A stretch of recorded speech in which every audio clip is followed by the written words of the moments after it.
His Excellency Denis Francis, President of the General Assembly, Excellencies, ladies and gentlemen. I congratulate His Excellency Denis Francis of Trinidad and Tobago on his election as the President of the 78th session of the United Nations General Assembly. I extend my sincere condolences to the victims and families of the natural disasters that hit Morocco and Libya in recent days. We stand in solidarity with our Moroccan and Libyan friends during this difficult time. Mr. President, rebuilding trust and reigniting solidarity is an appropriate point of departure not only for reflecting on the challenges before the multilaterals today, but also for reviewing developments in my own country, Sri Lanka, over the past year. At this time last year, amidst multiple global crises, Sri Lanka was experiencing its most challenging period in recent times, socially, economically, and politically, which had a devastating impact on people's lives. Even our democratic traditions were threatened by attempts to occupy our parliament and bring it to a halt. Nevertheless, we succeeded in bringing about a democratic political transition due to our deeply entrenched and resilient democratic traditions. Restoring to the regraduation of Sri Lanka's economy, coupled with the gift of fertilizer from the United States government, which led to a bumper harvest, has assisted us in ensuring stability during that period. The reforms I have since initiated in the economic, financial, institutional, and reconciliation fronts have been directed on the one hand towards rebuilding trust and confidence between the people and the government, and on the other towards laying the foundation for economic stabilization and recovery. Sri Lankans are already witnessing the positive outcomes of these measures in their daily lives and the revival of confidence internally and externally in the progress of the country. It is my intention to lead the country towards sustainable and stable recovery and growth, which will benefit all segments of Sri Lankan society in all parts of the country, ensuring a future of peace, prosperity, and reconciliation for the present and future generations of women and men. In reaching this goal, we will be accompanied by the support, trust, and solidarity of our own people and of the international community.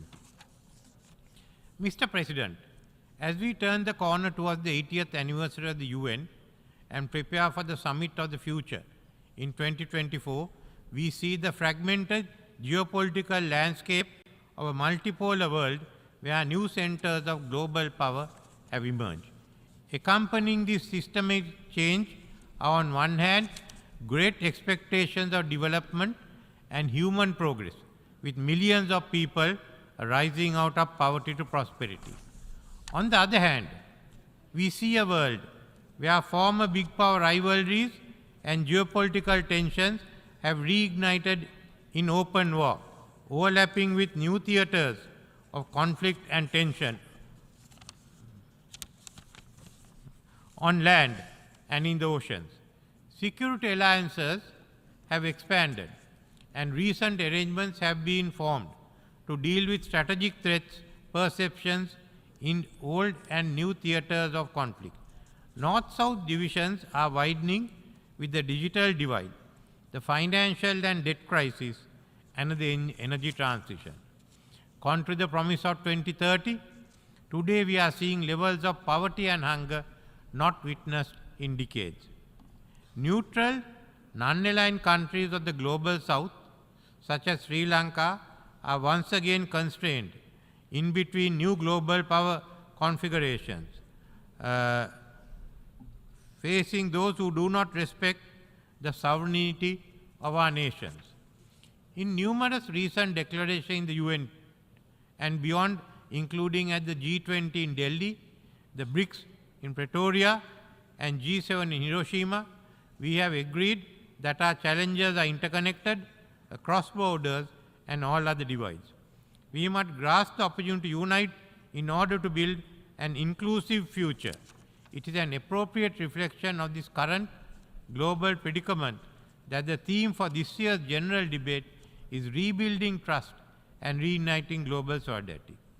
Mr. President, this year, in parallel with the UNGA, we have participated in 3 interrelated summits dealing with the accelerating the SDGs, financing for development, and climate ambition, where we agreed that international solidarity and collective action is needed to address these simultaneously. Cross-border financial impact of the crisis, such as climate change and the pandemic, are impeding the ability of smaller, indebted countries such as mine to make progress on the SDGs and climate adaptation and mitigation. Conflicts and tensions among big powers are complicating the policy environment for the rest by adding uncertainty to economic and macro financial stability, disrupting supply chains, causing inflation, as well as food and energy security. Long before the SDGs, Sri Lanka has achieved high human and social development indicators, which ranked us in a category well above the other middle-income countries. Neither has Sri Lanka shirked its responsibility to the planet. Last year at COP27, we outlined our climate ambition plan. We said that by 2030, we will have 70% renewable energy in electricity generation, increase forest cover by 32%, and reduce greenhouse emissions by 14.5%. We will phase out coal by 2040 and reach net zero by 2050. Our low carbon development trajectory gave us one of the lowest per capita carbon emission rates for a lower MIC country. This year, as a result of exogenous shocks and debt, the incremental progress we were proud to have reached have been reversed. Food inflation putting significant pressure on food security amongst vulnerable communities. At the same time, children's education and nutrition have suffered due to the pandemic and economic crisis. In parallel, last month, Sri Lanka, we were grappling with the driest weather spell seen in recent years, followed by torrential rainfalls. Adverse climatic outcome in a spilling over onto our tight fiscal space just as we begin to stabilize from last year's economic crisis. As a climate vulnerable developing country in debt crisis, the urgency to mobilize climate finance is greater today than it was ever before. However, despite promises made to which we were all witnesses, the rich countries are not delivering to expectation. Developed countries must do their part and fulfill what they agreed, assume their share of the common but differentiated responsibility, provide assistance for mitigation and adaptation and compensation for loss and damage. Mr. President, national efforts alone will not suffice to ensure the success of the SDGs and reverse climate change. The need for global solidarity to restructure international financial architecture is paramount. This is articulated loud and clear in multiple global fora, including in G20 and the BRICS. The Secretary General's SDG stimulus highlights the interconnections between the achievements of the SDGs, combating climate change, and the concrete interventions required by creditors, sovereign and private, as well as by IFS, including to mitigate the debt crisis. It is estimated that the 2008 financial crisis cost the US economy $4 trillion. Recent studies in US have stated that the impact of the pandemic on the US economy from 2020 to 2023 would reach $14 trillion. These numbers would more than double if the rest of the global economy is added. We have not faced an economic crisis of this magnitude any time before in our modern history. The cost of World War II in today's US dollars would amount only to 4 trillion, and the Marshall Plan would be $150 billion. This is the magnitude of the challenge before us. Therefore, if we are unable to restructure the global fiscal order, then certainly we will fail in the struggle to reverse climate change and achieve the SDG goals. There is still time for course correction as the crisis has not reached its peak. At the same time, Paris Summit for a new global financing pact will come up with the funding requirements.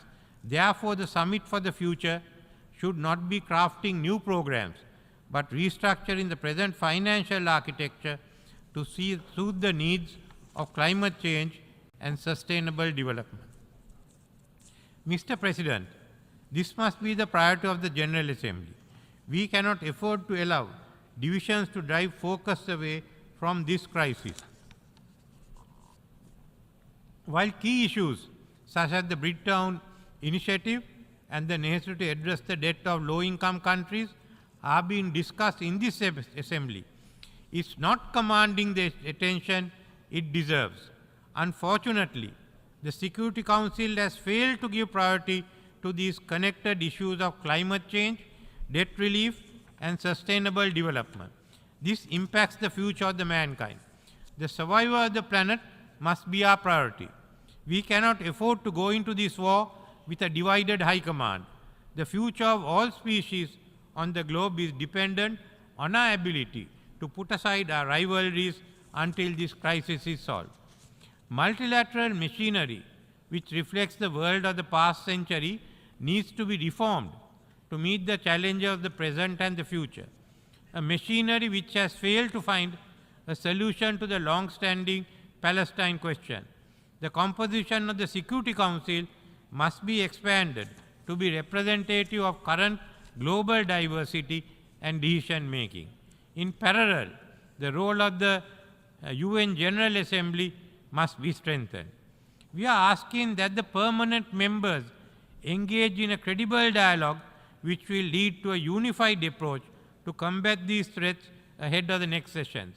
I would like to repeat again, we are asking that the permanent members engage in a credible dialogue which will lead to a unified approach to combat these threats ahead of the next sessions. Mr. President, while we seek solidarity and financing to alleviate poverty and climate challenges, global military expenditure has risen today to a record level, reaching $2.24 trillion. This reflects the strategic trust deficit among the powerful key arms control framework which were instrumental in maintaining system stability in the past, which have collapsed. And nuclear conflict is once again under open discussion, potentially and apocalyptically triggered by autonomous controls.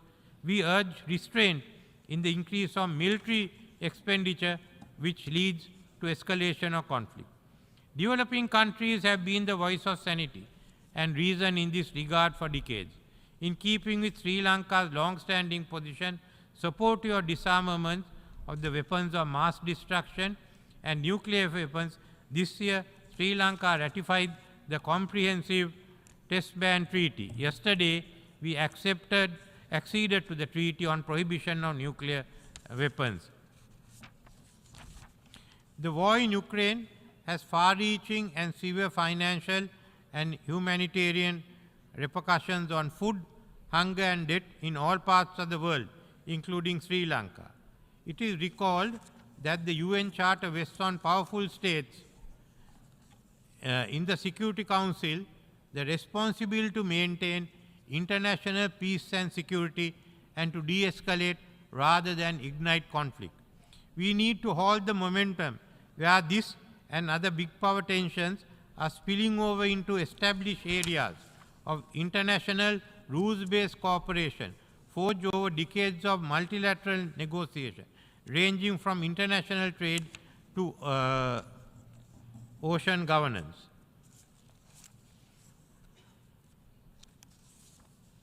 Mr. President, This international system is today undergoing vast changes. At the same time, it's been confronted with unprecedented challenges. We come to the United Nations to demonstrate solidarity in arriving at common solutions. What is at stake is not the future of the United Nations, but our planet as a whole. Member states will need to find new ways of working together despite increasing mistrust that has permeated international relations. We who have not been able to find a solution to the Palestinian question must now be able at least to find a solution to the questions which threaten the existence of the present global community. And this can be achieved through the willingness of the permanent members to work together in solidarity with the developing world. They must show the way. Thank you.